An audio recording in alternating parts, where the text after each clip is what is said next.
Welcome to another fun-filled episode of the weekend edition of Second City Sports Zoom Style. Zoom style. I thought we were gonna have to take two there. Brother. We keep it rolling sometimes, and this is one of those situations right here. Along with Lakeena McGee, which is she. I am Sydney Brown. That's me. You can follow yours truly on the Twitter and the IG at SidKid80. Once again, that's SidKid80. That's SIDKID80. SIDKID80. You can follow me at Keena McGee on the Twitter and at Keena_McGee on the IG. You can adjust your camera a little bit there, Lakeena, for those of you watching on YouTube. There we go.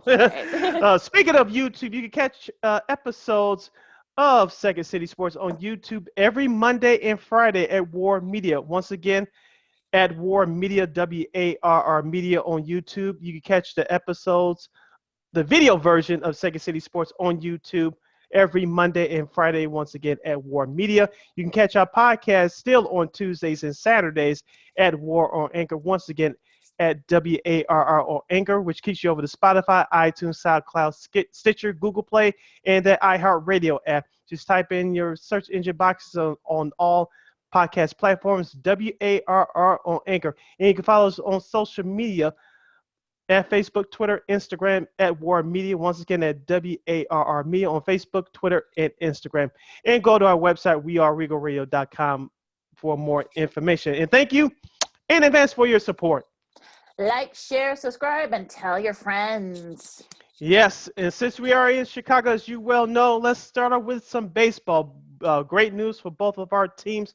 Let's start off with my favorite team, the Chicago White Sox. Thursday's home opener will be one for the record books. Starting pitcher Lance Lynn, who was acquired in the trade for Dane Dunning in the offseason, he showed off his stuff on Thursday, striking out 11 Royals batters. The first time that's been done in a home opener since Edwin Jackson back 10 years ago, as the White Sox destroyed the Kansas City Royals 6-0. Jose Abreu was finally applauded by the Sox fans. Of course, there was no fans in the stands last year. He was given his plaque for AL MVP from a year ago. Yohan Moncada blasted a 3-run home run in the first inning. Yermin Mercedes, a.k.a. the Yamaneta, blasted his second home run of the year, I should say. It was a beautiful day, Lakeena. After a 2.5-hour rain delay, the Sox did what they had to do after that disastrous inning to the road trip on Wednesday at Seattle. That sixth inning, we won't get into that too much. We probably will, but I don't want to get into it just yet. I'm going to savor the win from Thursday. It was a perfect game for the White Sox. They did what they had to do. They took advantage of the Royals' mistakes. You couldn't ask you couldn't ask for a much better performance from a team who's dealing with injuries themselves, but the White Sox still have enough talent more than Kansas City. They did what they had to do on Thursday to get the 6-0 shutout win. This is where the depth of the White Sox sort of, trumps a lot of this because, like you said, Mercedes, Moncada had a nice day yesterday. Robert had a nice day yesterday too. So look, I think that if you get those guys to kind of pick up the slack for some of the injuries that the White Sox have right now, I think that should definitely help them and keep them in it. It's sort of like in the front of the AL Central. Lance Lynn, look, this is why you signed him to eat up innings. 11 strikeouts. I think that's probably like the most he's had in a while. So, I think that's what you want for him to eat up innings. They wasted his first outing against the Angels. They didn't waste it this time. So I'm happy for him. I'm happy for, they kind of redeemed themselves after what happened to the Mariners a couple of days ago in that last game, which, they should have swept the series, let's be honest, against the Mariners. But I think, look, this is sort of like what you want to sort of, get rid of that game, have a nice little bounce back. And, the emotion of the home opener, having to wait because of rain and, it was downpours on Thursday, it was worth the wait. It was worth the wait. And this is what Sox fans had expected from their team all off season due to the signings and the trades and all the hype and the expectations. It was nice to see a little bit over 10,000 fans at Sox Park. I'm not calling it that corporate name. Never have, never will. So get over it. Those of you there are so petty about it. Anyway, but it was nice to see fans back in the stands. Of course, Jason Benetti and Steve Stone, the TV crew for NBC Sports Chicago for the White Sox, they announced it obviously during their broadcast. And it's not a question of if, it's a matter of when, WHEN, when the capacity will open up a little bit more for the White Sox, for us fans more fans to start letting in. I know we'll get into this later with our special guest. We won't tell you just yet, so you have to stay tuned. Stay tuned. Stay tuned. Tease. Exactly. As D from the D and David show used to say, it's called a tease. Yes. But I tried to get tickets for a couple of games for next week, and I couldn't get any tickets.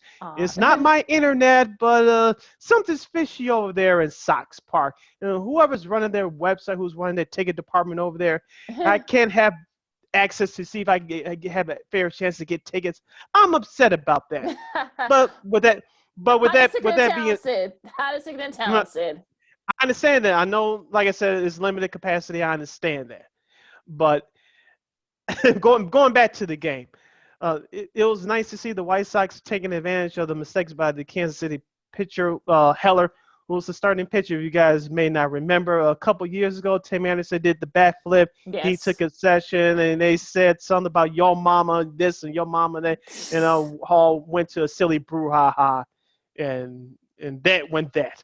but back to Thursday's games, the Sox took advantage of the Kansas City's pitching mistakes. The hitters got back on a roll. As I mentioned earlier, Moncada, it was nice to see him hit their home run, as we talked about before the season. Lakeena, I expected him to have a bounce back year. He's on his way to doing that. I'm not calling him AL MVP and all that, but he's having a nice start to the season.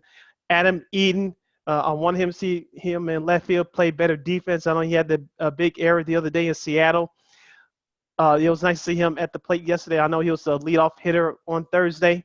And so you need to see more out of him until Tim Anderson gets back. I know Tim Anderson's on the 10-day injured list right now. So as you mentioned, Lakeena, the depth of the team is still strong, and you need those guys to step in and step up. Well, and I think hopefully that they can be consistent in that, because you can't have like one guy be really good and then everyone else, be terrible, or vice versa. So I think, look, you have to keep with that consistency throughout. And the good news is that the White Sox have the depth to do that. So I look, when they lost the series against the Angels, we talked about it earlier this week, I wasn't freaking out about it. Look, this team's way too talented to, not let that stop them. And look, it's a long season. You're going to have dud series. It happens. Even some of the best teams have them. So we'll talk about a couple of those teams in a little bit. But look, I think, this is what you're supposed to do against a team that you're better than. You're better than KC. So if you don't win at least a series or at least split with them, then it's a disappointment. So if they can just win the series, you're in good shape. Absolutely. And going back to Tony La Russa, Lakeena, I want to ask you this question. I've been listening to local sports radio in this town for the last 24 to 48 hours or so. And I know Tony La Russa, in his presser following Wednesday's loss at Seattle, he took it upon the chin for the loss, even though it was a bad sixth inning for everyone. Yeah. My feeling is this. I understand La Russa, as we all know, he's been around this game a long time. But ultimately, the players has to take the bulk of the responsibility. Yes, there's enough blame to go around. Yes, but ultimately, it's the players' responsibility to make plays. Coaches are there to put your players in position to make plays. It's the players' job to go out and execute. If it was a blame pie, I would say about 40% manager, 60% players. I'll go with that. I think, look, the manager can make the moves, he can make the lineup and such, and make the pitching moves, what have you. But it's up to the player to produce. And I think this is the thing that people that don't get when it comes to baseball.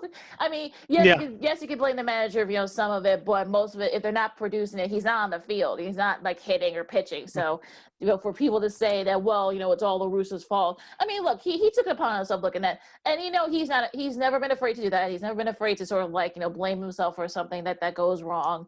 So I you got to commend him for that. But again, that error wasn't his fault. So I mean, just some bad decisions all around. And look, again, a long season, you're going to have those types of things too. So, again, I'm not going to throw him out of town. No, I'm not doing that. So he owned up to it, and, they were able to bounce back on Thursday against the Royals. So I'm not gonna, throw stones at him.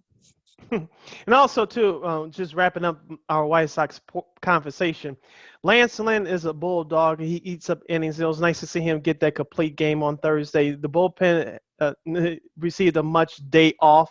especially after what happened in the series finale against Seattle on Wednesday. So let me mute that.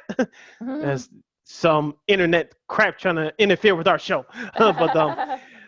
but Lance Lynn pitched. I'm not going to say the game of his life because he's been in postseason action before in World Series games, so bigger than this. But it was great to see him in his home White Sox debut pitch a stellar game, as I tweeted it out and following the game. The bullpen needed a much day off. Like you said, Lakeena, the White Sox have a great chance to win this series. You have Dylan Cease taking the bump Saturday, which is today if you're listening via the podcast form. So Dylan Cease will pitch today and tomorrow, which will be Sunday. Carlos Rodon will pitch the series finale. So the White Sox have a chance to sweep the Kansas City Royals. We all said during our White Sox preview show, which you check out here on YouTube at War Media, once again at WARR Media, that the Kansas City Royals still could give the teams in the AL Central trouble. But for the White Sox right now, the way this team is playing, even though you're not at full strength, you should win the series no less 2 out of 3. You should sweep, to be honest with you, but I'll be disappointed if they lose these next 2 games today and tomorrow. They should be able to win the series, I think. So there's really like no excuse. I mean, yes, the Royals they're brassy and they're of course they're your division rivals. Of course, you're gonna always have a hard time. But I think there's no excuse for the White Sox to not win this series, especially the pitching matchup. The pitching matchup totally favors them. So I would be disappointed too if they don't at least like win 2 out of 3. That's my my synopsis of it. Like, win at least 2 out of 3 and then you're fine. A sweep would be even better, but I'll take 2 out of 3. And plus you have Cleveland coming in here next week starting on Monday. You're listening to the weekend edition of Second City Sports along with Lakeena McGee, which is she. I am Cindy Brown. That's me.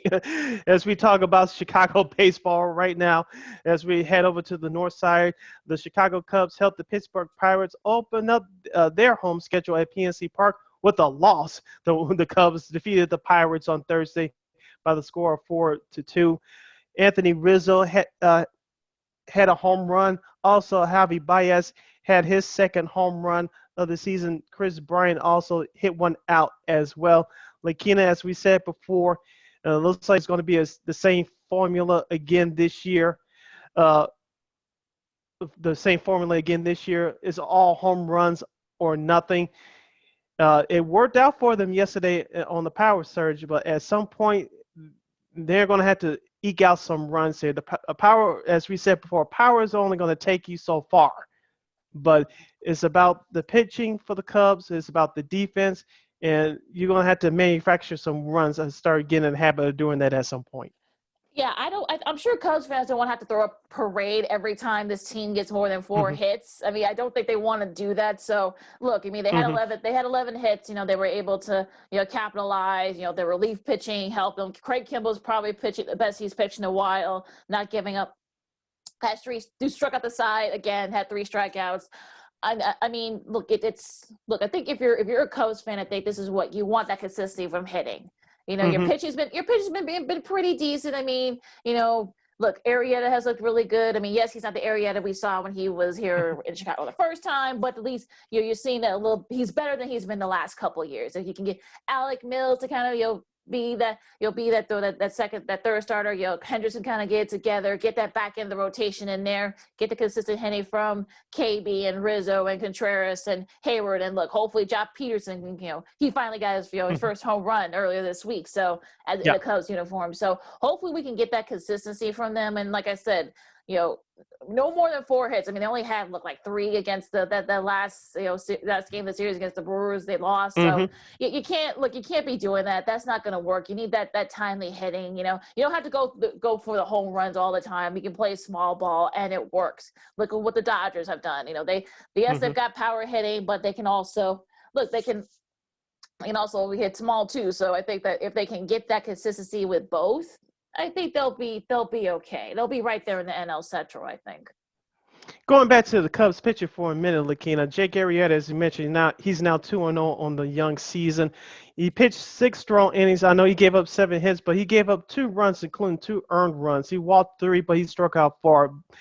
Even though the Cubs offense was struggling a little bit early in that ball game, Arrieta was able to keep the Cubs in the ballgame. I did have a chance to watch a little bit of that on Thursday. I was waiting out the rain delay for the White Sox. Mm. But Arrieta, as we mentioned before, and we're going to tell you guys this all season, the 2015, the early 2016 Arrieta is not coming back. What you're looking at now is an older Jake Arrieta, perhaps a smarter Jake Arrieta, which is okay. You don't need to strike out everybody. You don't need to waste energy striking out guys. You can actually put the ball in play at times. You get your defense a little bit more work and keep them alert. With Jake Arrieta, he's not the workhorse like he used to be. It was great that he did that on Thursday, but he's not the pitcher that he once was when he was younger back 5-6 years ago. So this is the Jake Arrieta you're going to see pitching 5, perhaps 6 innings will be his max. So as long as he gives you what he can give you, the offense just got to provide more for him, and he should be fine. Cal Hendricks, as we know, he's the ace of this staff, and that's the way it's going to go. Jake Arrieta, once again, he's looking good at 2-0. I do not expect any more from him. I don't expect him to turn back up the clock, but it was a very good performance against a bad team on Thursday, and that's what you expect from Mr. Arrieta. Just be consistent. I mean, just be the guy. Look, he's better than he's been the last few years when he was in Philly. So if we can get like, maybe not necessarily, you're not going to get the 2015, 2016 Jake Arrieta. If you can at least get like close to it, maybe like even like halfway close to that, you're in good shape if you're a Cubs fan. You just got to work on that, looking back in that rotation, the consistent hitting, and we'll ask our guests how they feel about that in a little bit. But look, I think if we can keep it up with the Cubs, I think they can be sort of like, well, we'll talk the rest of MLB in a second before we wrap up our baseball talk. But I think, look, get that get that consistency going. It'll be okay.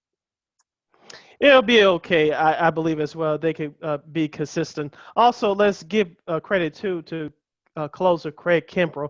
Yes. He has a 0 ERA so far because he has 2 saves, and that was one of my concerns for the Cubs coming into the season. How Craig Kimbrell, how would he bounce back after a shaky 2020 season? Because manager David Ross was patient with him, but he struggled in the middle of the season, and he got the closest job taken away from him, and rightfully so.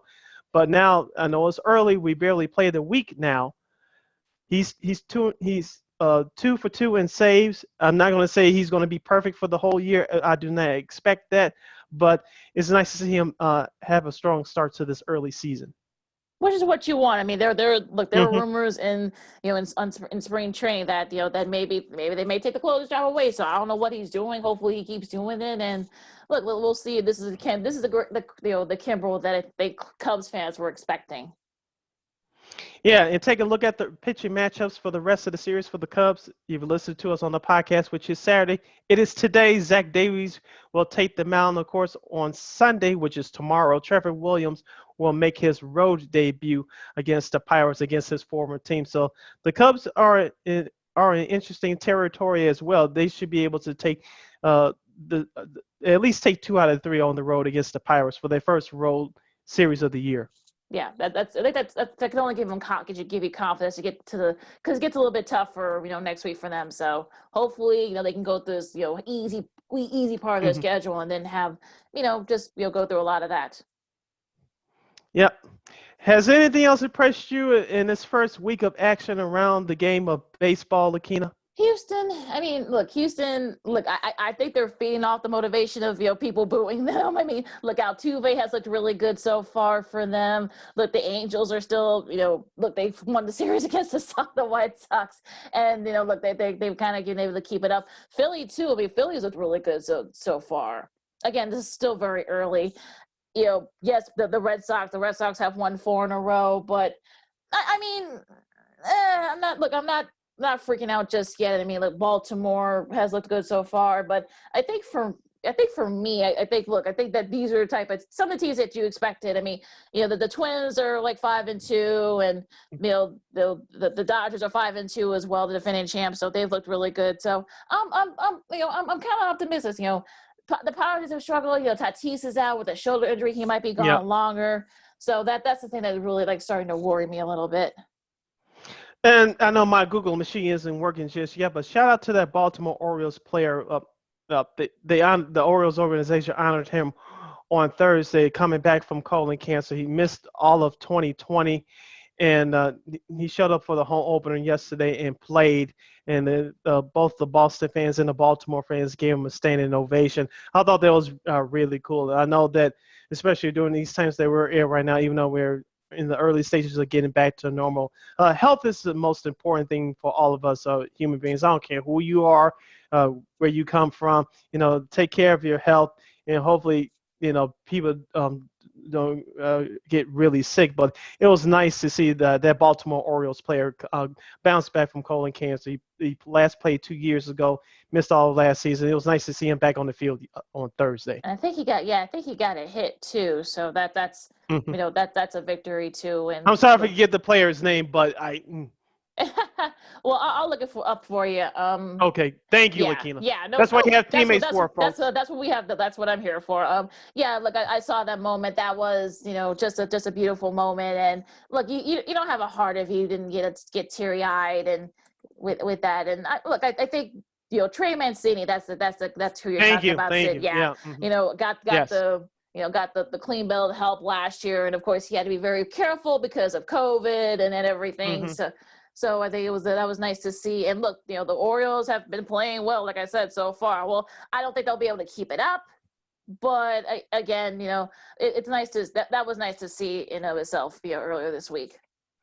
Yes, it was very nice to see. Let's transition over to basketball, Lakeena, in the NBA. Of course, the Chicago Bulls, their record currently stands at 22-28. There are 6 games below 500. They are 12-12 away from the United Center as of this recording. Of course, on Thursday, the Bulls got a big road win at Tampa. That's right, I said it, at Tampa against the Toronto Raptors, 122-113. Zach LaVine looks like he's getting back into form. Lakeena is still dealing with that ankle injury.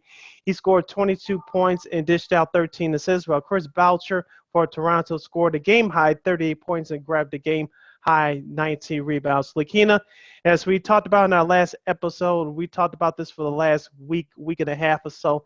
The Bulls are in the softest part of the schedule right now. I know they're going to get the Atlanta Hawks, I believe, this weekend, and they play Minnesota on Sunday. The Bulls, the road is open for them to make up some ground and perhaps get back to 500 and put themselves in a better position in terms of sitting for the playoffs. But getting back to Thursday's game, it was nice to see them actually play team basketball. Lauri Markkanen actually getting involved in some scoring. I'm shocked. Scoring 18 points, 8 of 10 shooting. Brown Jr., Troy Brown Jr., I should say. I really like this young man. He was part of that trade, that trade that from Boston, the Boston trade with Daniel Tice. I know he didn't score on Thursday, but his presence has been felt over these last few games, and I hope Billy Donovan keeps in the rotation as long as Brown Jr. can keep up his intensity. But Thomas Satoransky, he's your starting point guard as of now. He scored 9 points and dished out 7 assists. He only had 1 turnover. That's key, folks, 1 turnover. So if you keep those turnovers down, as far as not just Satoransky, but for the team, you give yourselves a better chance to win. Nikolai Vujicic scored. He tied for Zach LaVine with the team high of 22 points. He grabbed 7 rebounds, dished out 4 assists. Patrick Williams chipped in with 11. Thaddeus Young, or as Stacey King will call him, Thaddeus Johnson. I think I messed up the nickname, but that's okay. But you know what I mean. You guys watched the broadcast. He chipped in with the 11 points as well. So as we talked about before, it's nice to see balanced scoring from this Bulls team. You shouldn't have to hand over the keys to Zach LaVine and Vukovic only. Let's just let those two score all the points. The rest of us just take a back seat. That's not how you win in this league. Everybody needs to contribute here and there and just have a balance in terms of total team effort and scoring as well.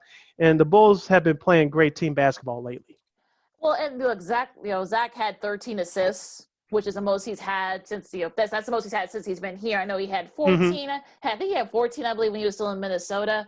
But look, I think that's what you want. You don't want him to have all the burden of scoring. That's why you brought in Vucevic. He could be the kind of guy to be the facilitator in offense at times. And Lauri Markkanen coming from the bench had 18, and Daniel Tice had 14 off the bench. Also, Kobe White is relishing his new role off the bench. So look, I think they're starting to mesh finally, and look, they're taking advantage of some of the teams that are shorthanded due to various reasons. So look, and the Raptors are one of those teams, and look, we'll see what they do the weekend against the Hawks and the T-Wolves. But look, I think this is a part of the schedule where they should be able to make up some ground and probably get closer and closer to 500. That's all you can ask for if you're a Bulls fan. And look, I think it's going to be very interesting to see what entails the rest of the season, because I think they're starting to mesh again, which is what you want. And look, they're playing team basketball from start to finish. You're not letting one or two guys do their thing. I mean, they're spreading the ball around better. They're assisting, assisting, and it's good to see. It's sort of it feels like a real basketball team now, which we weren't saying that 3 weeks ago before the trade deadline. No, we weren't, because you didn't have the players that were consistent. They didn't have the heart. They didn't have the hunger for whatever reason. So, like we talked about before, once those two trades were made, we're going to see what the management is going to do over the summer, and this is part of their plan. Now, as I said before, is this a finished product for the Bulls? No, we'll see more of this over the summer. We'll get into that more as we get closer to the season, and perhaps hopefully this team will make the playoffs. Now, do the Bulls have a better chance to make the playoffs? Yes, and I think they can. Like we said before, the schedule that they're on right now for the next couple of weeks is in front of them against winnable opponents. So there's no excuse for the Bulls. They're playing good right now. Just hope they can stay consistent. Now, the Atlanta game, by the time this is out, it would have already been played. So hopefully they'll take care of business there. And they should take care of business against Minnesota. So we'll recap those games for you on our next episode coming up next week. So the Bulls, they're looking good right now. Perhaps, obviously, the best they looked as a team since the Vucevic trade.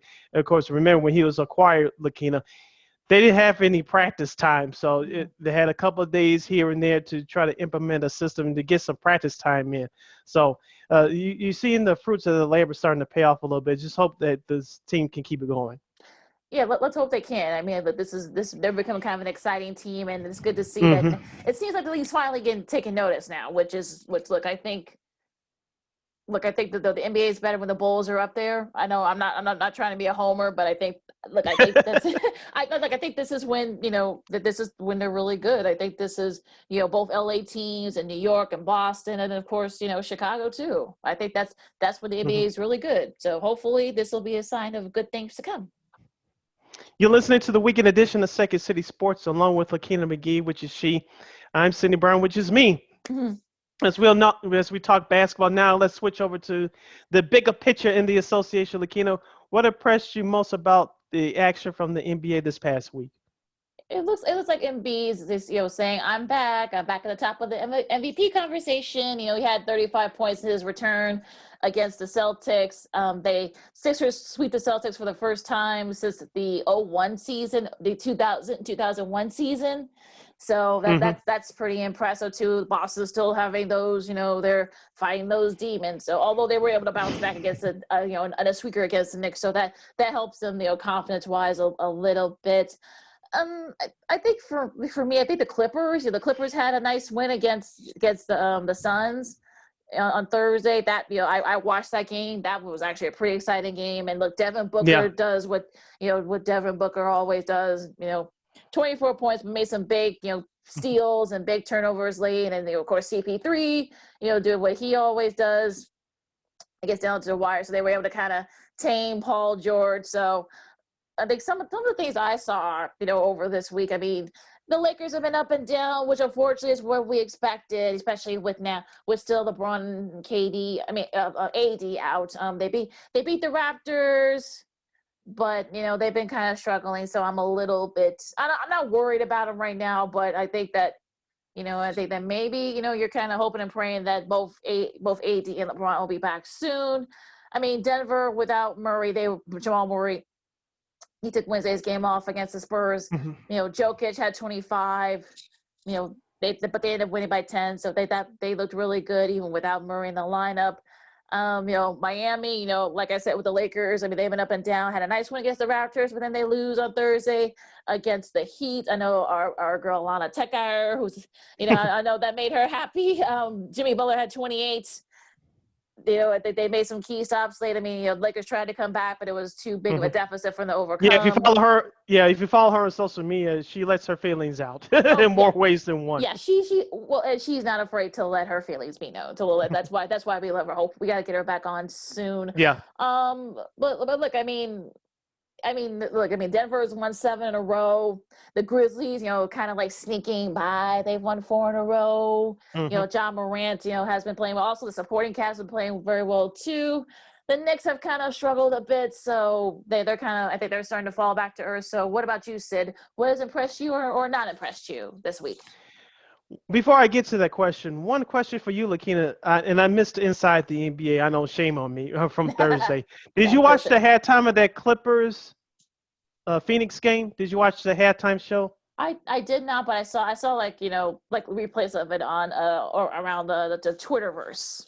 Okay, I know Kevin Frazier was filling in for Ernie Johnson. Shout out Kevin Frazier. We need you back in sports full time. I know you do great. He does a great job of entertainment tonight. Yes, but we need him back on sports full time. But that's just me being selfish. But I believe, I don't want to misquote anybody, but watching that halftime segment, I don't want to misquote anybody, but Kenny Smith and Charles Barkley, they were talking about the Phoenix Suns, and I think they brought up the name of Chris Paul, perhaps for MVP. Would you put him up there for MVP, at least in your top 5? Maybe top 5, top 7, maybe. I don't. Okay. Look, I mean, I can kind of see why some people how Kenny and Charles would feel that way because of what he's done, kind of like helped. Sort of be that leader for the Suns, and sort of being like a mentor to Devin Booker. I can kind of see why, and it's not just them. I've seen some other folks say, maybe CP3 for MVP. I mean, that's a nice little slogan there, I guess. But I mean, look, I can kind of see. I can kind of see it. I mean, look, they're number 2. They're only 2.5 out of the number 1 seed. So I think that's helping that they're winning. They're 36-15 as of this recording. So, I can, They were sort of there last year. The Suns were in the bubble. They almost pulled off some upsets. Now CP3 has come in and kind of like be sort of like make them believe. And of course Monty Williams, his coaching. I think I think they're getting the confidence. I think you're seeing in their play. I think having an experienced guy like CP3 to he's had sort of like the playoffs and stuff like that. So, I can kind of see why I think he's in my top 7. I wouldn't put him as like my top 3 or 4 yet. But I can kind of see why some would say that maybe CP3 could be, and should be in the running for MVP. What about you? I knew that Chris Paul would make an impact on the Suns team. How much would it be? No one knew. I think Khalil surely picked Phoenix as a playoff team. Now, I think what's shocking, I'm using air quotes here for those who are listening exclusively on our podcast, but for the Suns to be number 2 in the West, especially at this late stage of the season, I think you have 5 or 6 more weeks left in the regular season. For the Suns to be number 2 in the West, yes, I know the Lakers have injuries. We get it, but for the Suns to be in this position, you had to tip your hat off to them. And shout out to head coach Monty Williams, who should be the front runner for Coach of the Year, by the way. I don't know why people are not talking more about him for Coach of the Year, but that's another story. But we're going to pump him up right here on this show. Yes, I know that for damn sure. Yes. But I think Chris Paul will be in the top 5, as you say, top 5, top 6 for MVP in my mind. But since he's back now, as you mentioned at the top of the segment, Joel Embiid for Philadelphia, he's my number 1. Number 2 is Nikola Jokic from Denver, and number 3 is Damian Lillard for Portland. Those are my top 3 guys right now for MVP. Yeah, I'd probably be right there with you. I think CP3 is like in the top 5 or 6, but I wouldn't put him like in the front right now, at least not yet. Yeah, and the highlight that stood out to me this week, Lakeena, you just touched on it a couple of moments ago. The Phoenix Suns defeating the Utah Jazz 117-113 in overtime on Wednesday. That was the late game on ESPN. Donovan Mitchell had 41 points for Utah. Chris Paul had a huge 3-pointer late in that overtime. that 3-pointer was included in his 29.9 assist performance. Phoenix, I'm not saying they're going to go to the Western Conference Finals. Maybe they'll happen this year. I'm not sure. And given the situation with the Los Angeles Lakers right now, we'll get to them. To some news off the court with them in just a minute. But Phoenix can go far. It depends on the matchup. I'm not saying get your tickets for those folks in Phoenix, as I know they let a little bit more fans in there. Some of them more sitting courtside. I'm happy personally, but Arizona's just like Florida. They've been open up for business for all this time, but we'll leave that alone. But getting back to the team, I like the way this team's playing right now. DeAndre Ayton has really come on. He had a good performance on Wednesday against Utah. As you mentioned, Devin Booker is the star of that team. That is a very good Phoenix Suns team. It depending on the matchup come playoff time, that'll be a tough out for someone. Look, I mean, I think they've showed that they can play with the big boys. Being in Utah and, like I said, being the Clippers a couple of days ago. Yeah. I mean, I think that they're showing you that, look, we're not just a flash in the pan. This is actually a pretty good, deep team. And look, you have Monty Williams, who's been around the game for many years. And look, you got CP3, who is sort of like, I think he wants to try to get that one last, big playoff run before he retires. DeAndre Ayton has been really good. He's, being the guy that a lot of people thought he would be coming from Arizona.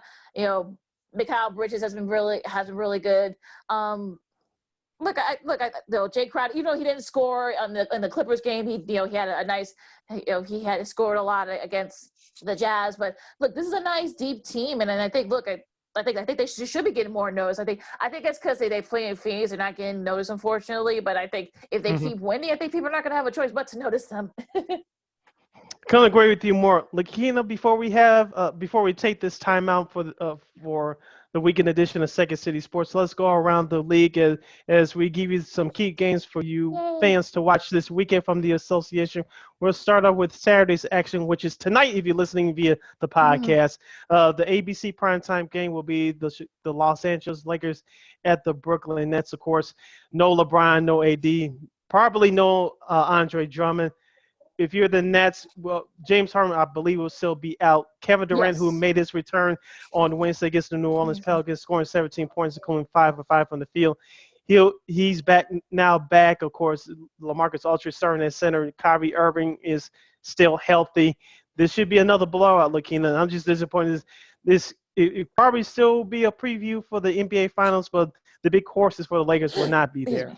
Yeah, I'm sure ABC wished that they could have flexed out of this game. So, but it is what it is. But yeah, I mean, I'm sure you're still going to get a fight from the Lakers. I think from what I read, Andre Drummond should be back for this game tonight. So maybe that should make a difference a little bit. But we'll see, because you saw how he looked with him on the floor, last week before. Of course, his toe injury. So hopefully this will, we can get a little bit of a fight here, and we'll see it. We'll see. I mean, we'll see how the Lakers look, with Drummond.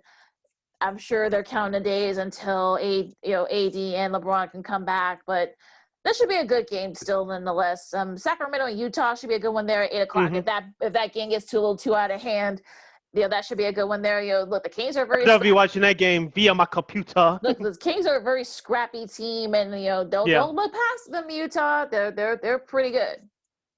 Yep, and also too at 9:00 is the Washington Wizards versus the aforementioned Phoenix Suns. Bradley Beal versus Devin Booker.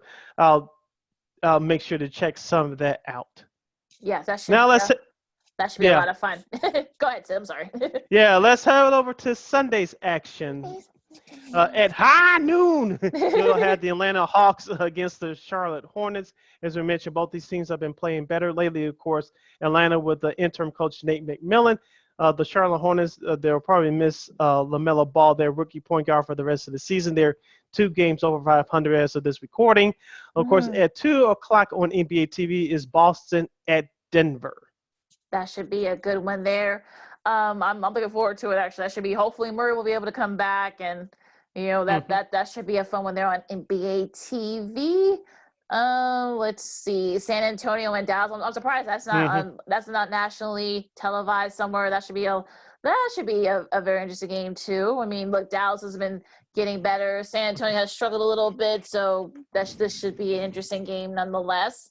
Chicago, of course, and Minnesota. They should be able to. Mm-hmm. The Bulls hopefully should be able to win against Minnesota pretty handily. But the game of the night will be at 9:00 on the NBA TV. The second half of not doubleheader because it's not back to back, but even so, it should be a good one. Miami and Portland. Yes, that should be fun. Dame Dollar against Jimmy Butler and Victor Oladipo. Hopefully he'll be back by then. I know he exited the game on Thursday against the Lakers with a knee injury. Hopefully it's not too serious. Yeah. Let's head over to Monday's contest at 6:30 from Madison Square Garden. It's the Lakers and the Knicks. Oh boy, the Knicks has struggled lately. They're 2 games under 500 as of this recording.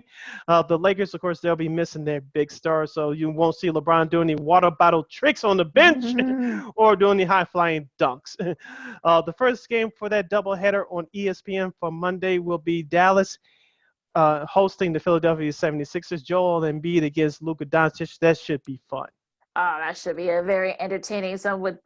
That should be very entertaining. The Bulls have Memphis. That's what that's gonna be a tough one for the Bulls. I mean, the Memphis was kind of like right there, like right at the edge of. They're in 8th right now in the Western Conference as of this recording. So look, Zach versus John Morant. That should be interesting. That's an interesting. And that's a makeup game for what the Memphis Grizzlies missed from the first half of the year because they were dealing with that COVID issues. I believe that was back in January. Yes. So for those of you who are wondering, like this wasn't the original schedule, but yeah, this was, this is a makeup game for them. Denver and Golden State. I know Golden State have had their struggles lately too. Draymond Green's been getting himself into trouble for some of the things he said. We won't go there. But, Wells is new. Yeah, I mean that's not kind of par for the course for him. But this should be a lot of fun. I mean, I know Golden State have kind of been struggling. Denver has looked really good lately. They've won as of right now, this recording, they've won 7 in a row. But this should be an entertaining game. That'll be on ESPN at 9:00. Yeah, so we should. That's going to be another fun, interesting game. And so those are your game highlights for this weekend's action from the Around the Association. So check those out. But we'll review those weekend games for the Chicago Bulls on our next episode. So keep it here on Second City Sports. Lakeena, let's take this 20-second timeout. When we return, friend of the show from WBEZ 91.5 FM here in Chicago, and she's our Chicago sports historian. She's all ours and nobody else's. We're talking about a good friend, Miss Cheryl Raye Stout. She'll be hopping along with us to talk about Chicago sports and perhaps a little bit more, as Lakeena said to me via the DM, hopefully another story, interesting story or two. You're listening to the weekend edition of Second City Sports. She's Lakeena McGee. I am Sydney Brown. We'll see you on the flip side. Welcome back to the second half of the weekend edition of Second City Sports Zoom style. Zoom style. Along with Lakeena McGee, which is she. I am Sydney Brown. That's me. You can follow yours truly on the Twitter and the IG at SidKid80. Once again, that's SidKid80. That's SIDKID80. That's SIDKID80. You can follow me at Keena McGee on the Twitter and at Keena_McGee on the IG.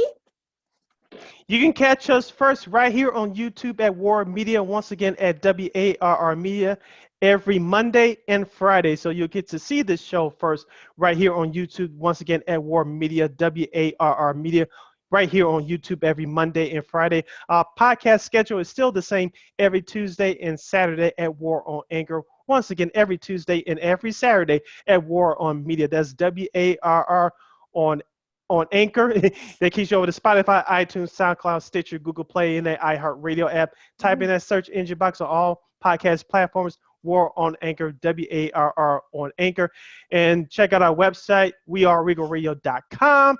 And you can follow us on all social media platforms at War Media. That's Facebook, Twitter, and Instagram at War Media. Once again, at WARR Media. That's Facebook, Twitter, and Instagram. And thank you in advance for your support. Like, share, subscribe, and tell your friends. Yes, and we are unapologetically fun. And for our next segment, we're going to amp it up 1,000% because we have our Chicago sports historian. She's all ours for the next segment. She's from WBEZ 91.5 FM in Chicago. She's the Chicago sports reporter, friend of the show. Let's welcome Miss Cheryl Raye Stout. Cheryl, welcome back to the show. How are you? I'm good, thanks. How about you two doing? Doing good. Doing great. Doing good. Doing very Yeah, good. let's start off. All right, Lakeena, stop.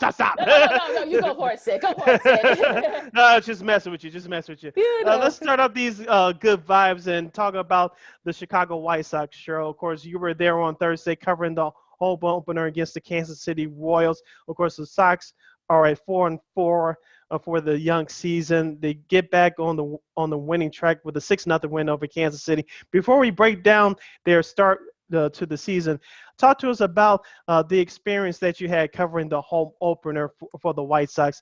At least for me, watching on television, sometimes you can get the feel, sometimes you can't. You have to be there in person to experience it. What was the atmosphere like down there on the South Side on Thursday? Well, it's different than it was a year ago, that's for sure. I mean, there was Oh yeah. there was, of course, there was the fans there, and media went through a screening process with our, getting our temperature like we did, and then we all have to use the same elevators to go up. Now, the White Sox they did a really good job of creating zones. Yeah. Zones where you go in without using a ticket. It's a ticketless entry.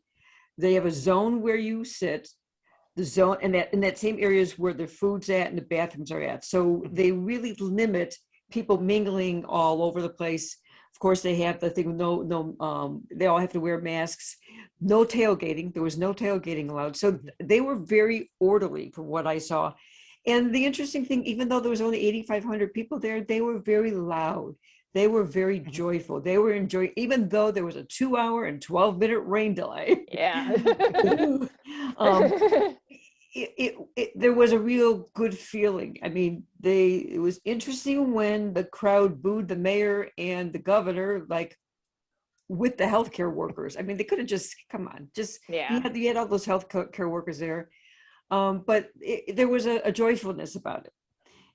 And I think because everyone knows that it was kind of struggling at first, but the fans really, it was neat to see the fans there as they're introducing all the players and how much they were excited for even Roger Bossard being this 55th year as the groundskeeper, excited for him, excited for Yermaine Mercedes, or Yermaine Mercedes. Okay. Lucas Giolito, Tim Anderson, even though he's on the DL, I mean, the crowd really gave them something that they wanted.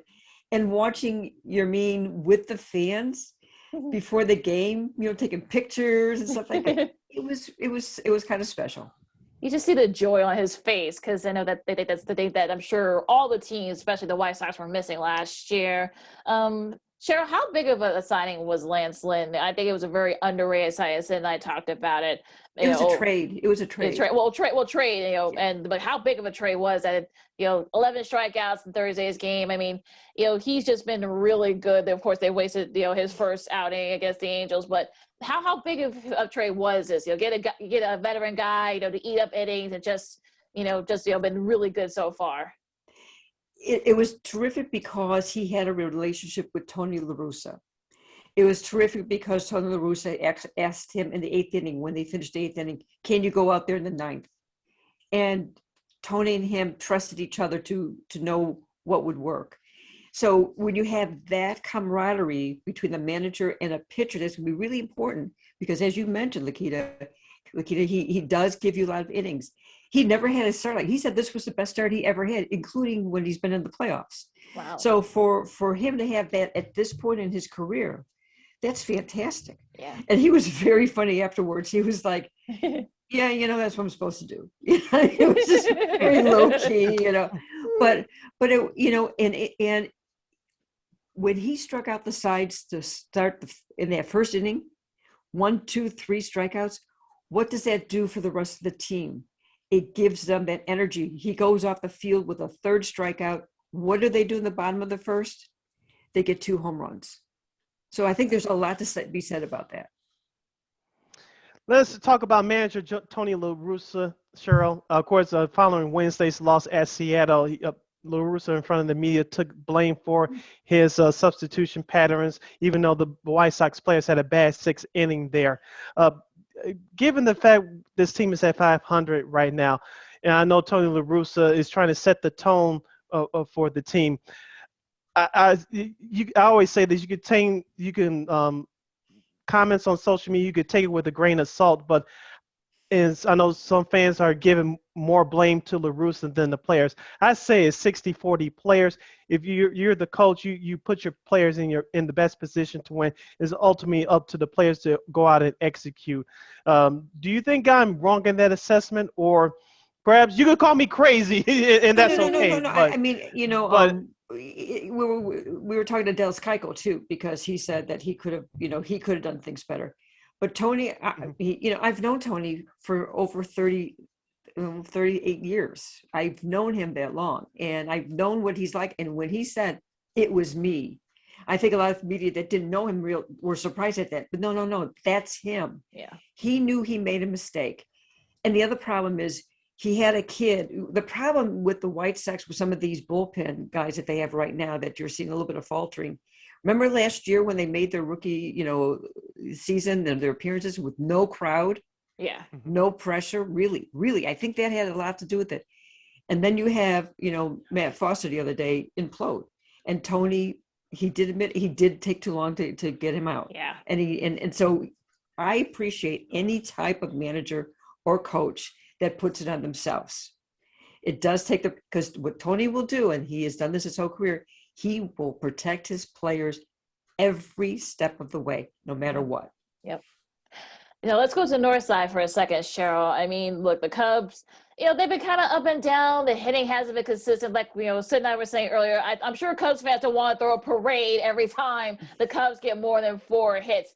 Do you think they could be not necessarily a contender, but at the very least sort of make the NL Central interesting?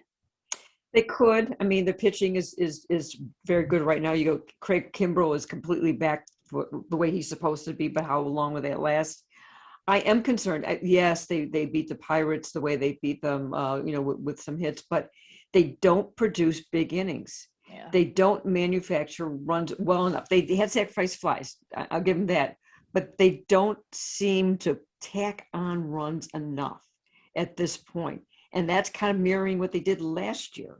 And so that has to be a concern, like, okay. And the fact is, when you are Wilson Contreras, Ian Happ, leading off, and you've got the 3 stalwart players in Rizzo, Baez, and Bryant, contract years, you got to try to figure out, okay, who can handle this pressure?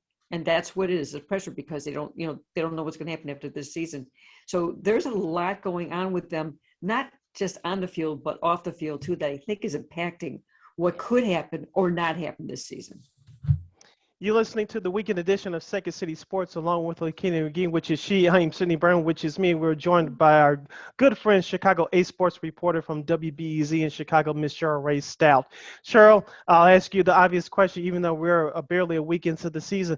If it was up to you, if you were in Jet Hoyer's seat for the Cubs, who stays, who goes between Wilson Contreras, Javi Baez, and Chris Bryant?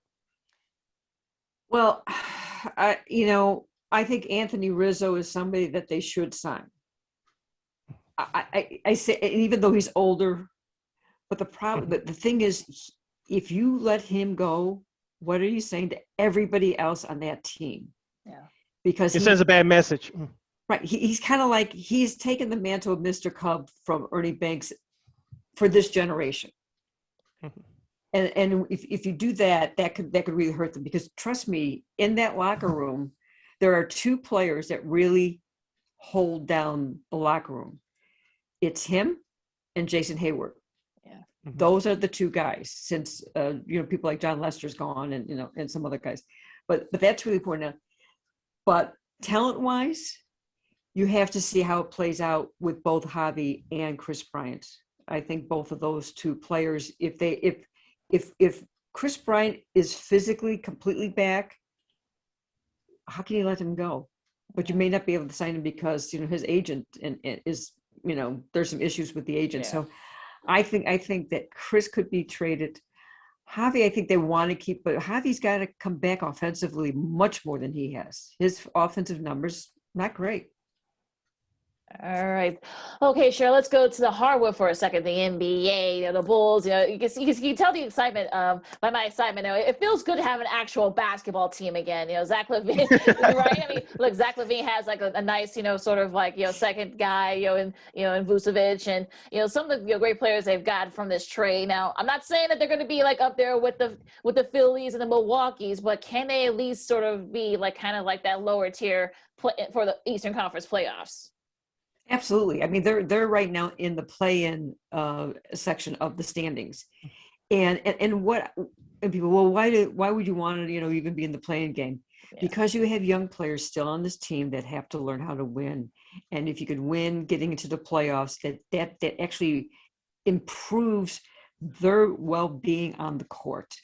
It improves your well-being in the locker room. It improves your status with wanting a free agent to sign with the team.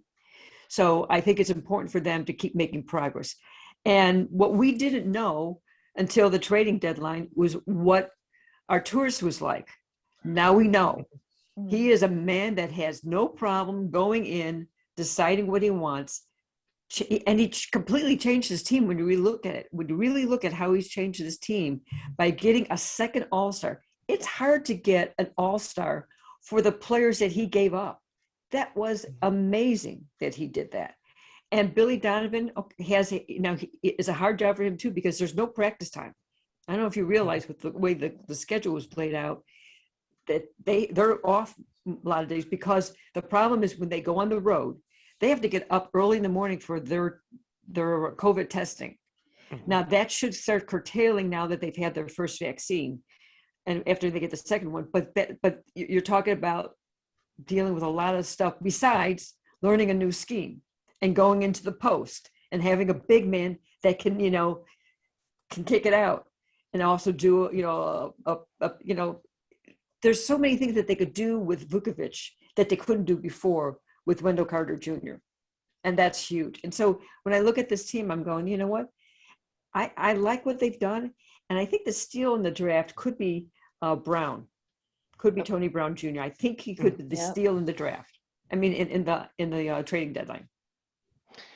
Assuming that the Bulls make it to the play-in tournament, Cheryl, or make it to the playoffs, period, and we are encouraged as fans, as media members, that this new Bulls management team is aggressive. What do you expect from the Bulls this summer? Do you think they'll finally get that point guard that they need for this team? Because we're seeing, like Kobe White now told people he's a scorer, but many people expected him to be John Stockton, lead the league in assists. That's not his game. He can still be a playmaker, but he's a scorer first. What do you expect for the Bulls to do? What needs do you think they'll address this summer? I think Kobe is not going to be a starter on this team. I think he's going to be a bench player. And I think you're right. I think they're going to go after a point guard. Here's the thing. You have Larry Markin, who's a restricted free agent, and LaMelo Ball. I'm getting mixed up. The older one. Lonzo. Brain cramp. That's okay. Lonzo Ball is also a restricted free agent. I wouldn't be surprised if they go after Ball and they let Markkanen walk. That could be the trade-off that they may make as far as the postseason. Is he a real point guard? I think he is, but I don't know if he's enough for this team to make that next step, because he hasn't proved it in LA, and he's good with New Orleans, but you just don't know where he's going to be. But that could be the possibility, because you got to look at the contracts, and that's the thing. But I don't put anything past Arturas. The guy, he has a great handle on European players. Yeah, I mean. Tremendous regard for being able to spot talent. So that's the other thing you got to look at. Is there a player in Europe that he may either sign or draft that can take that spot? How good do you think Patrick Williams can be? I think he'd be a monster. I do. I think he's got a lot of ability. He's 19 years old. Yeah. He's 19 years old. I mean, you look at it, and when we always talk about their age, but we're also talking about they haven't physically grown yet. I saw Tyson Chandler when he was with the Bulls, had a waist about this big, it was about that big. And then right? He was 18. And then all of a sudden he grew, and then he was gone by the time he grew. But I'm just saying, so when you see a 19-year-old, a tall, muscular 19-year-old, he's only going to get bigger. So physically, I think he's going to be, and this team likes to be a physical team. And I think that he's one of those players that could rise to that occasion. He's also, from what I've been told, very coachable, and they just want him, okay, you could be aggressive.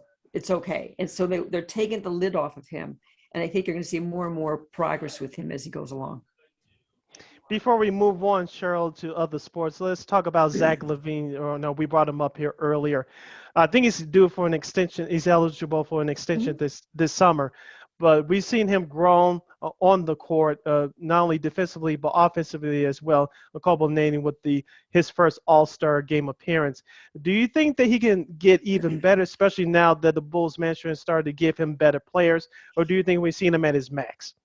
I think he can get better. I think Billy Donovan has been the coach for him. I think what he's done, and remember, they got all these COVID restrictions of, and so they're trying to build these bonds with these strange restrictions that they have. And I've seen and I've heard enough from Billy and from Zach that they are in sync. And he's buying into what Billy's asking him to do. And remember, with making this trade for Vukovic, he's also had to give up some of his offensive, scoring. But what did he do in his last game? He had 13 assists. So if as long as Billy can convince him, look, you're going to score your 20 points, but you're not going to score 30 and 40 like you used to. You're going to have 20 points. You're going to have maybe 9 assists, and don't turn the ball over in the key moments of the game. That's only been his problem this season. He turns the ball over in the fourth quarter. I just want to go, but I think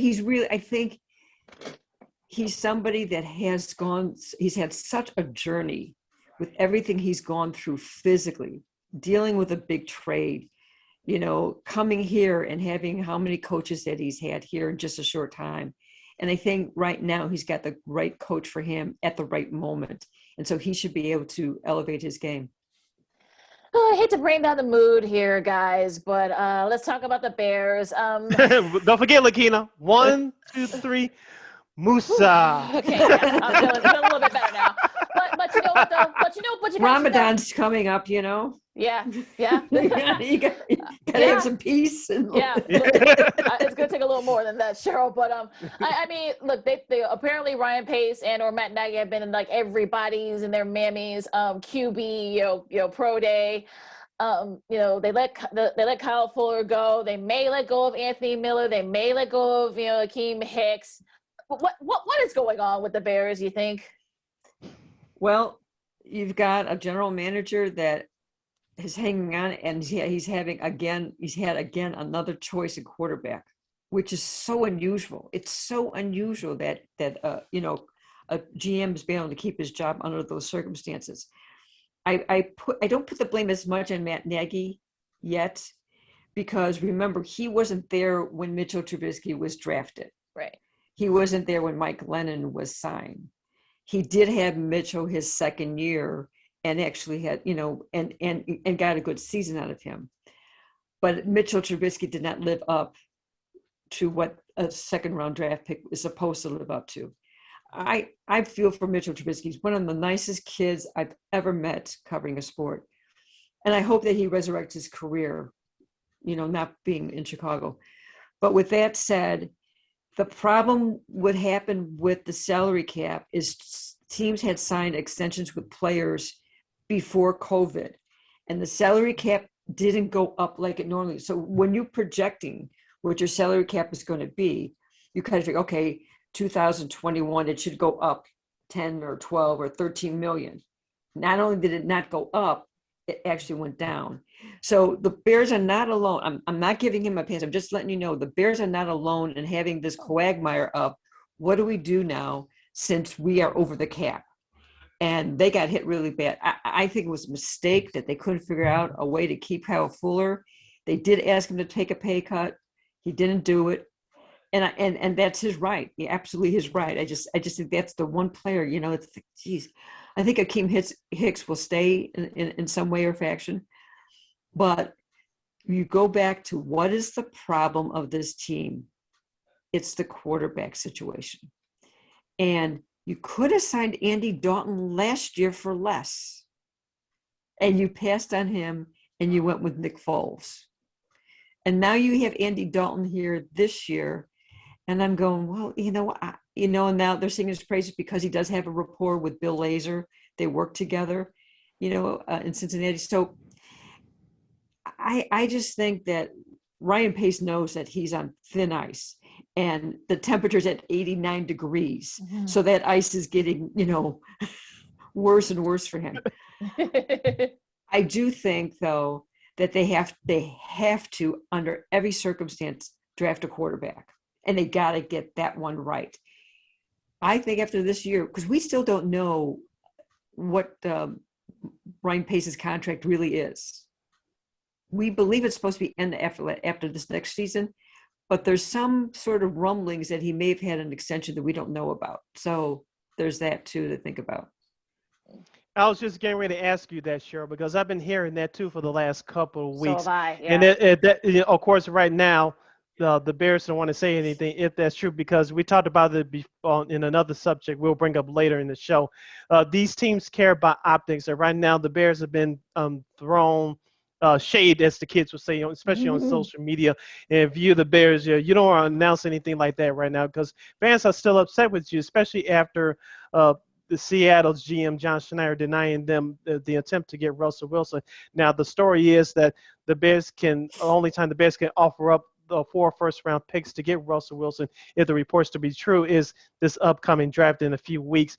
Do you tell these people this ship has SHIP for those of you scoring at home? But tell me that ship has sailed for the Bears acquiring Russell Wilson. It's not going to happen. And they don't. No. Thank you. Thank you. It can't happen. They don't have the means anymore. And Seattle has vehemently said we're not going to trade him. Now, draft day is different thing. Draft day is a different story, of course, but not for the Bears. Mm-hmm. The Bears don't have the capital that anymore that they can trade. Yeah. So that's going out there. I think the interesting situation is Houston. What do they do with Watson, with everything that's swirling around with him? Mm-hmm. He may. I think that's a Pandora box that's open, and we got to wonder what's going to happen there. Because he could end up not even be on the field next year if some of these suits come forward or if he gets indicted or something like that. So that's an interesting scenario. So that's where Seattle may make it, what I'm saying? If something happens with Watson, that opens a door for Houston, to do some stuff. So it's going to, getting a great quarterback is not the easiest thing, but when they're right in front of you, yeah. Well, you know what? The one thing about Mitchell Trubisky I want to say is, if you go back to that year, all the experts actually had Mitchell Trubisky actually taken at that spot. Yeah. It's not, it's not like it's all of a sudden it was true. And Patrick Mahomes wasn't even in, I think he was figure around well below that, like 12, 13, 14. He was not even. Yep. So for people, this is, the Bears were wrong, but the fact is a lot of people were wrong too about Mitchell Trubisky at that point. What direction do you think they go? Do they try to trade up? Do they, maybe go with the O-line guy? Do they wait to do a quarterback in the later rounds? I think that's why they're at all these draft days for these quarterbacks. They're at all of them. They're trying to see. I think that they want to get a quarterback, but and they do have more draft picks. They did accumulate some draft picks this year, so I think they could trade up. I think you got to take care of that offensive line. Period. Yeah. I really think that offensive line really needs to be solid, and you also have to figure out your secondary now. Yep. is pretty decimated with letting Kyle Fuller go. So I think with that, but as I said before, I do think somehow, some way, they have to draft a quarterback. And they should have been drafting quarterbacks all along. They should have been doing that instead of, trying to do these piecemeal things. You're listening to Second City Sports Weekend Edition along with Lakeena McGee, which is she. I am Sidney Brown. That's me. As we're talking with our good friend, Miss Cheryl Raye Stout from WBEZ FM right here in Chicago. Cheryl, we talked about this a little bit before we started recording. Of course, baseball commissioner Rob Manfred said that he thinks that most of the stadiums can have close to full capacity by the middle of the summer or by the end of the summer. Of course, NFL Commissioner Roger Goodell said that he expects stadiums to be full by the time fall comes around, when the regular season starts in September. Of course, they're going to have a full preseason in August, reduced now to 3 games. Given your position, Cheryl, do you think that baseball and or football, I know the NBA, I'll throw this into Commissioner Adam Silver says he expects full crowds next season, but some of these arenas will have some capacity as we head towards the playoffs. Given at your position where you stand, do you think any of these goals will be achieved in the next few months? I think it's going to be hard to do it before fall, anything at large capacity, but as we do know there's arenas like in Dallas, that they're going to want it. And we do know, like the Rangers is, for their baseball team is having full crowds. So we do know that there's we do know in the NBA that there are teams that have let fans in. Mm-hmm. But I do know for a fact, I was talking to Drew Valentine's mother when she went to see a game of Denzel in Orlando, that they make the family, when they go, they have to take COVID test for 5 days.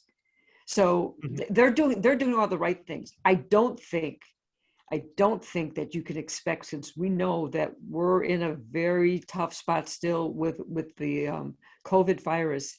It is not eradicated. We only have 20% of the country that's even vaccinated at this point. So until that's rectified, that's got to be taken care of before we talk about having fans in the stands in spring, summer. And I think the earliest would be fall. And I think football could do it, but I still think that they have to have some social distancing unless we see some really dramatic positive numbers with vaccinations. And Manfred actually has done one thing. I agree with him. Every team has to reach 85% vaccination for their team in order for them to even reduce any of their protocols. And you have some teams that are kind of reticent about doing it, including the Cubs, who have players that are, and we were talking, I brought up with David Ross just yesterday, they are researching it still, players, researching it still. So if you have that mindset with players, what are the fans like? You have to think about that. And the other thing is, you do have, the different leagues are run differently. And the commissioners, when you look at commissioners, I have a tree. I have Adam Silver on top, because the NBA, and then I put the WNBA right next to him. They know how to run things. They know, and they look at the science. And of course they have smaller numbers because of, only 15 players. But they've already getting their players vaccinated, and you're having question marks. Let's wait and hear how the NFL players are doing it, because I think you're going to have more pushback with them than almost any league. And the fact is, they're going to have the draft in Cleveland like they've had in Chicago and stuff like they were supposed to. Yeah. And they're going to have fans there. Yep. So I'm just not sure about having full capacities, although that's what they want. And that's what, and also they're saying that for season ticket holders, but they're also saying it for their sponsors, because they want the sponsors to know that, and also you've got the cities that depend on that money, especially NFL money. Yep. And they lost, can you imagine how much? I don't know what the numbers are, but I know the numbers have to be pretty high. The dollars that were lost from not having fans going to Soldier Field or, to the various NFL arenas. Do you think I was just saying, do you think leagues can go? Sid and I talked about this a couple of weeks back. I don't think they'll be able to do it, but do you think leagues can make their players and their coaches and managers get the vaccines, or else they won't be able to play? Because I remember, I don't know which league it was, but I think that one of the leagues did try to do it, but the union, challenged it, and it was, with the flu shot, they just, they didn't bother bringing it up anymore. So I don't see it happening. What do you think? Lakeena, I think you're right. I don't think you can force anybody to do anything. And that was also brought up. It was brought up with various managers and coaches and general managers, because I keep bringing the subject up, and they're going, well, they're men. They've got to decide for themselves. They have the family considerations, and I go, well, then they've got to figure out how can they get around this. I mean, what they are doing, and I know they are in baseball. They're bringing in medical experts to really and really talking to them. And I think that changes people's mind when you're talking to somebody face to face, rather than going on social media or hearing from your aunt or your cousin that says, don't get the shot, right? Yeah. So when you hear medical, because their bodies are important to them. Absolutely. And I know some of them are afraid of putting anything in them, but you've got science telling you that this is going to help you not get the variant that's going around right now. Look at the Vancouver Canucks. 26 players. Yeah. And Canada. And the reason why the NHL has divided the way they have with their divisions, and Canada, Canadian teams only play in Canada, and yet they had 26 players, much more than families, and they have very, very ill players right now. They are getting medical attention in their home, and some of them, I'm waiting to hear if any of them are going to be hospitalized. So, it's still there. It's not gone away yet. And so and the fact is, because it's in Canada, how many people are talking about Vancouver right now with the Canucks? Yeah. Are you hearing much about it? No, not and much. plus, but plus, like you said, Cheryl, the way the NHL set it up for this season, none of those Canadian teams are playing the American teams anyway. So Exactly. thank goodness that didn't happen, because if it did, who knows, this would be out of control times 1,000. And that's why I'm just talking to our listeners for a second. That's why the Toronto Raptors are playing in Tampa, Florida this year. That's why the Toronto Blue Jays at least are playing in Florida for the first of the year in baseball. But they had a lot of COVID. The Raptors had a ton of COVID. Oh yeah, that's why they haven't been playing. Yeah. Just crazy. Go ahead, Sid. Yeah. I wanted to before we move on, I wanted to bring up this last point about a potential when can we see full capacity in our stadiums. Of course, the city of Los Angeles, of course, if you've been paying attention to the news, that was the new hotspot toward the end of last year going into this year. Of course, they're going to allow 20% into Staples Center, I believe, starting next week with the Lakers and the Clippers. Of course, they're at 20% starting this weekend with their opening series for baseball with the Dodgers and Nationals. Maybe you know more than I do, Cheryl. I know there were talks back in early March about the Bulls and the Blackhawks coming up with a plan for fans to come back to the United Center this season. I know the cases are slightly up, especially in Cook County where the United Center is located. I know there's vaccination sites there at the United Center. I know vaccination sites are popping up all around the city and suburbs, but call me crazy, Cheryl, but I think thank you. It's not the first nor the last time, but I get the feeling that if the Bulls and or Blackhawks should make the playoffs, I think they might consider letting fans in for this season. What do you think? Or you can call me crazy again. Well, they have been allowing the families in. As far as the Bulls, not the Blackhawks. But I think they'll really listen to what Lori Lightfoot has to say as far as can you let them in, because we're on that surge again, and so I think what happens in these next couple of weeks will determine, because it won't be till May, because the way the season is going to be. So I wonder, here's the other thing, I wonder if some of these teams may say, if you could show a vaccination card saying if you've had the vaccine, when you've had it, and some of how make it, that's legit. Yeah. I wonder if they could do that to allow fans in there. So I think they want to. They can't do it right now because they are using it as all the parking lots are being used for the vaccination. So it's still being used for that. But you're right. I think the timetable of it being in May could open the door to have some fans there, and I think they want to do that. But they're watching these numbers right now, and if they see that that this right now the numbers are going up, but if they see that continue going up, like in another 2 weeks, then they're going to have to say no. But if they see those numbers coming down, then they can, at least address and say, hey, it's a possibility. Let's think about it. Because they're not going to fill the place. Right. That's for sure. Right. It'll only be a couple, and you could get a couple thousand people in there, and sell the tickets pretty quickly. It's not that difficult. And keep everybody spread out. So I think that's probably more doable. Okay, let's talk a little college hoops for a second locally here with Loyola. We'll start. Porter Moser, of course, is now down in Oklahoma. I think that's a nice little fit for him. I think he can bring that style and probably perhaps challenge some of the top teams in the Big 12.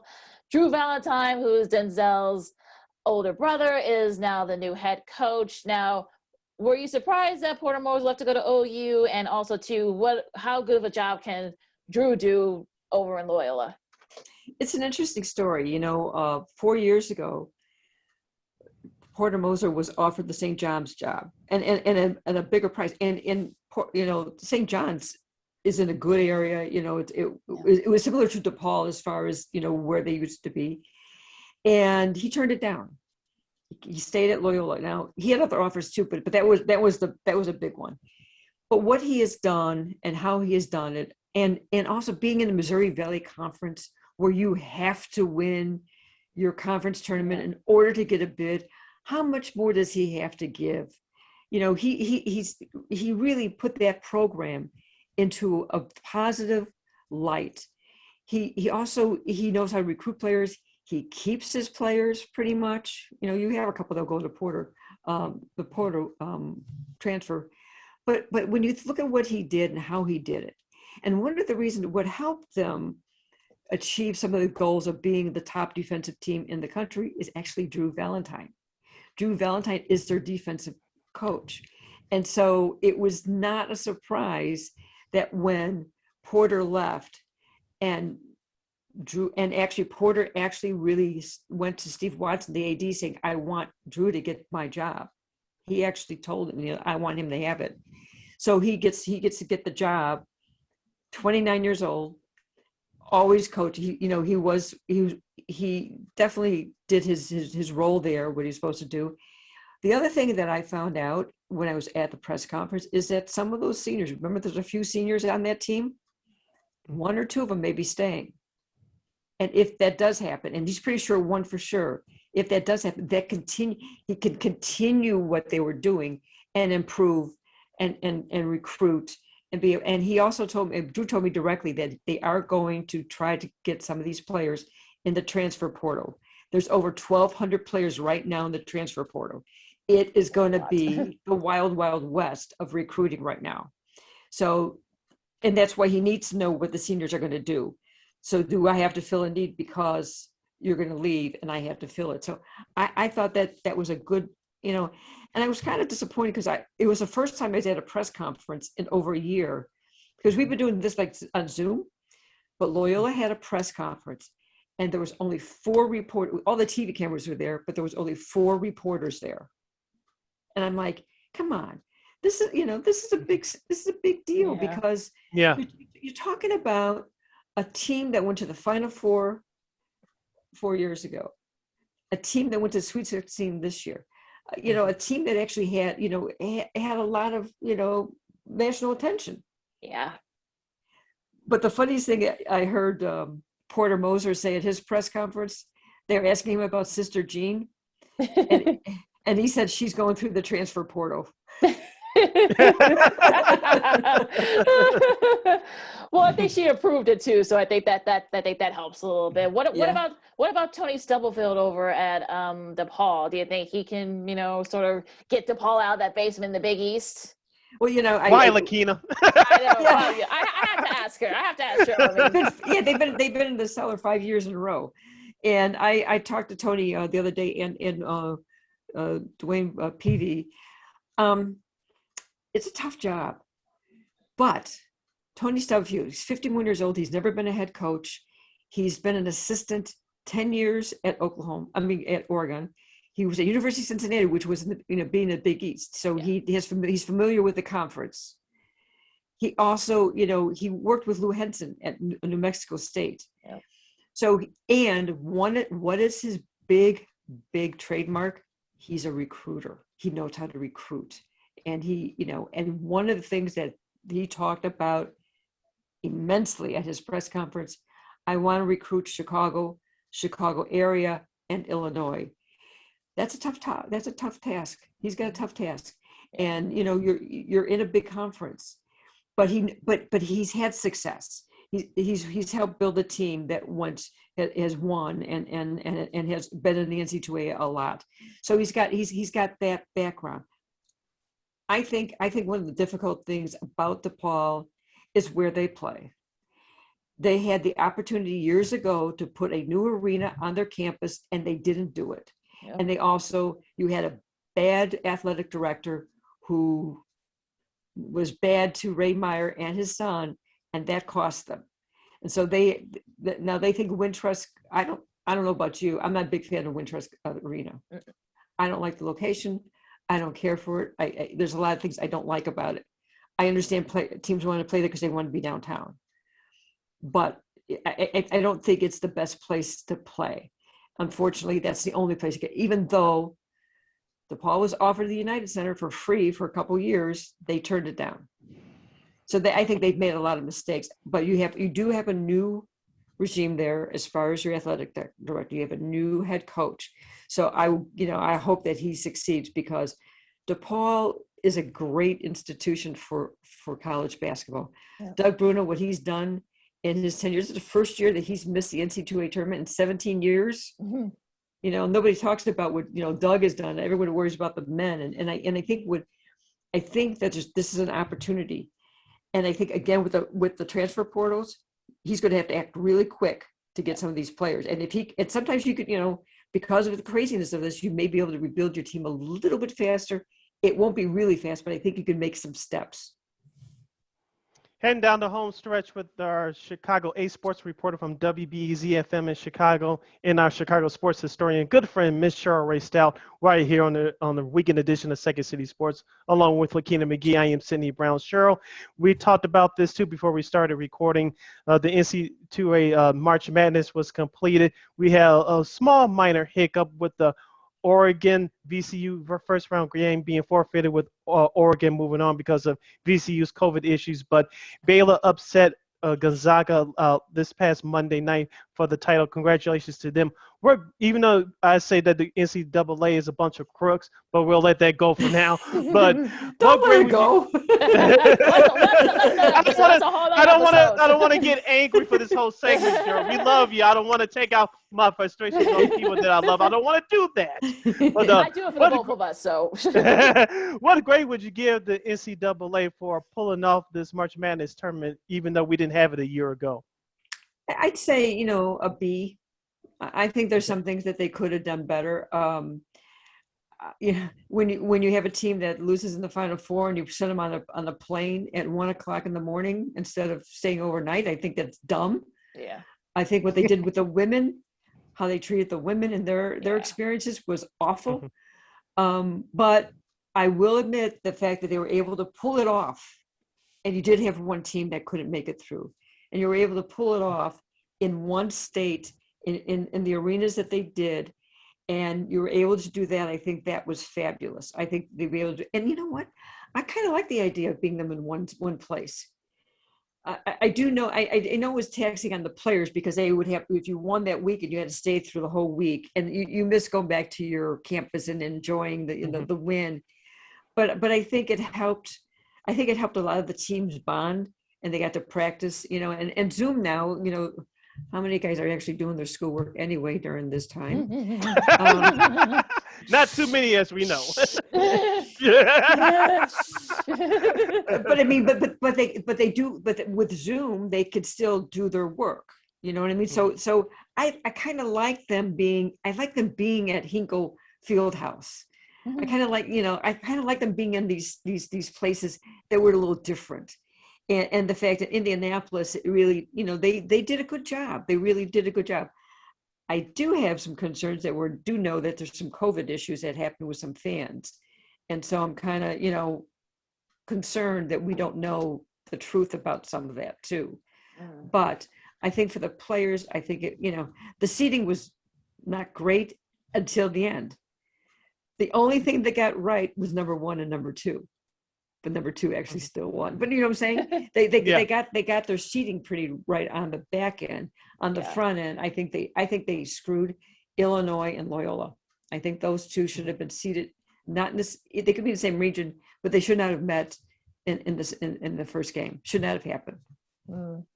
Well, now let's talk a little hockey for a second. In these last couple of minutes. Why?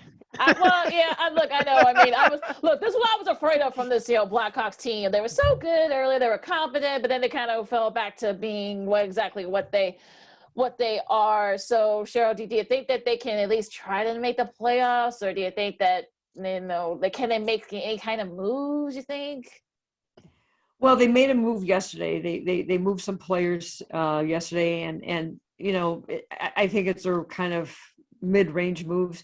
But the deadline's coming up, and there's a couple of players that you may, Dylan Strome could get traded. Ryan Carpenter. There's a couple of guys that Behan could get traded. Zadora. There's some guys that could go. But you look at where they're at right now, and I don't think you're going to be able to get players. Oops, sorry. I don't think you could get players that are going to help you win the playoffs at this point. I think when you're 4 points out of that last spot at this point with only 15 games left, I think it's hard to get beyond that. I think it's going to be hard for them. So I think what they have to do, if they're making any trades, they're making it for future players. That's my opinion as far as that goes. Yeah. I do like what Rocky Wirtz did this week, though. I think buying the Ice Hogs, revamping that, helping the city of Rockford, because they bought them from Rockford. I think that was a great move. Yeah. It helps the city of Rockford. There's going to be jobs created there. And that's been the bread and butter of these young players that's on the team right now. So I want to give them some kudos on that.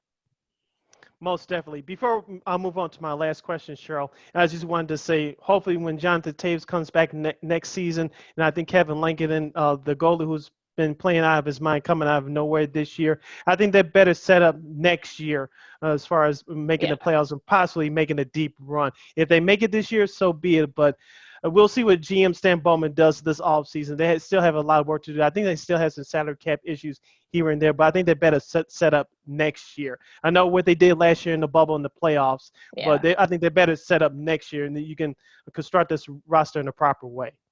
And you got to look to see what players are going to make available in the expansion draft. Yep. And that comes up at the next season. Yep. Yeah. So I mean, for the new Seattle team, there'll be settings.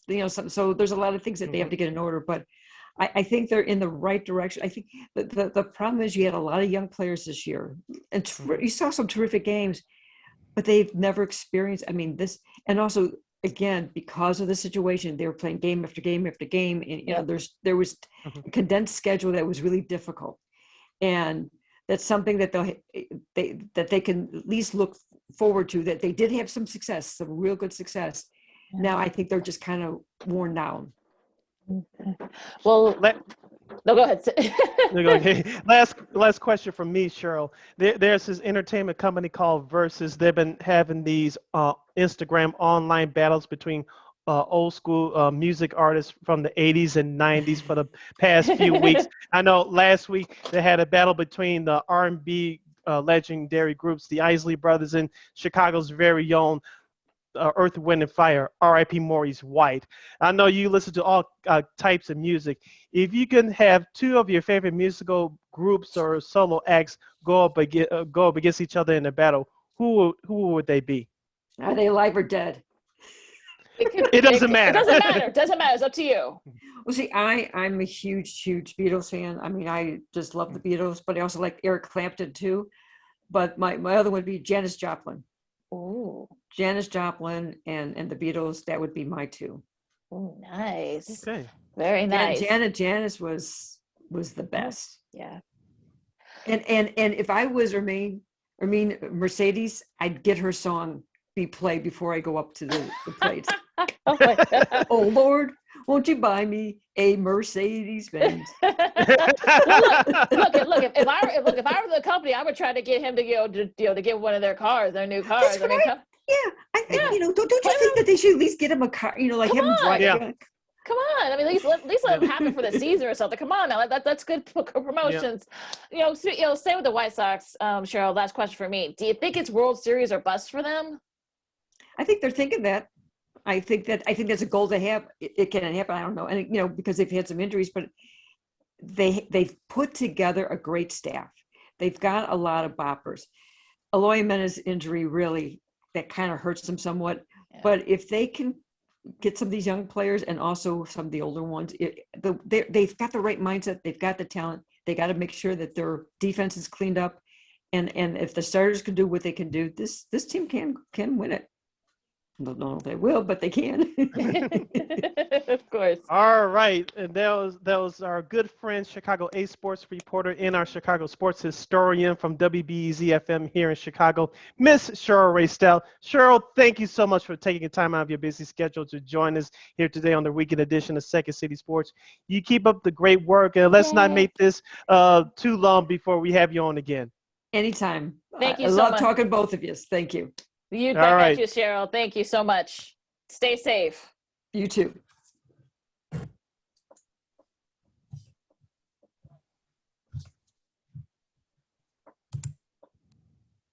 Once again, that was Cheryl Raye Stout, great friend of the show from WBEZ right here in Chicago, 91.5 FM. You can follow her on Twitter at C Raye Stout. That's the letter C, R-A-Y-E Stout. That's S-T-O-U-T.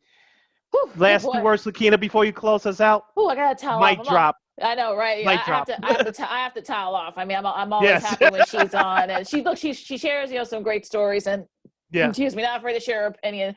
But look again, quick shout out to Baylor, first team, outside the East Coast, believe it or not, to win that title since 2008, the Kansas Jayhawks, and just a quick synopsis here.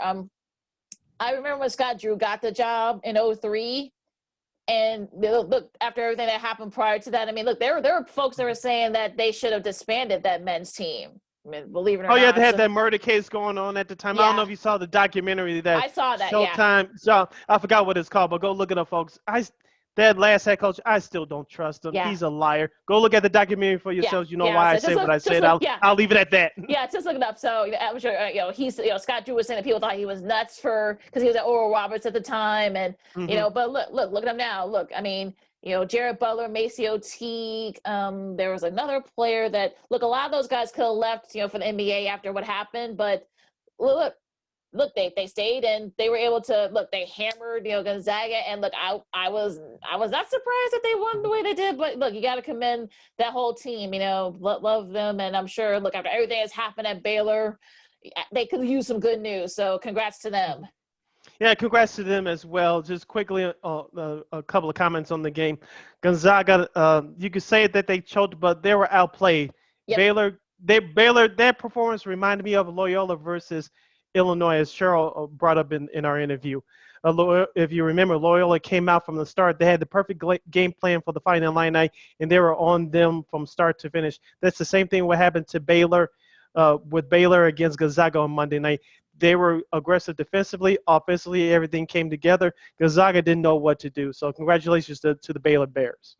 And it was earned and they deserved it. Oh, yeah, look, and Mark Vitale, who, only had 6 points, but he had 11 rebounds, who kept a lot of those, the possessions there for Baylor, said, look, I mean, I'm paraphrasing what he said, but he said, look, we hit him in the mouth, and look, they weren't able to get up. So, look, talk your talk, Baylor, you earned it. Yep, they earned it. And also, too, the Masters is this weekend, although weather could be an issue. So we'll see what happens there. But we'll talk a little bit about that on Monday. But just had a great show, Sid. So with that, you can follow me at Keena McGee on the Twitter and at Keena McGee on the IG. You can follow me on the Twitter and the Instagram at SidKid80. Once again, that's SidKid80. That's SIDKID80. That's SIDKID80.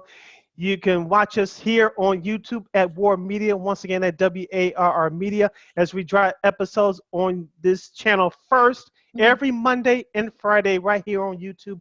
Once again, every Friday and every Monday and every Friday right here on YouTube first at War Media. That's WARR Media right here on YouTube.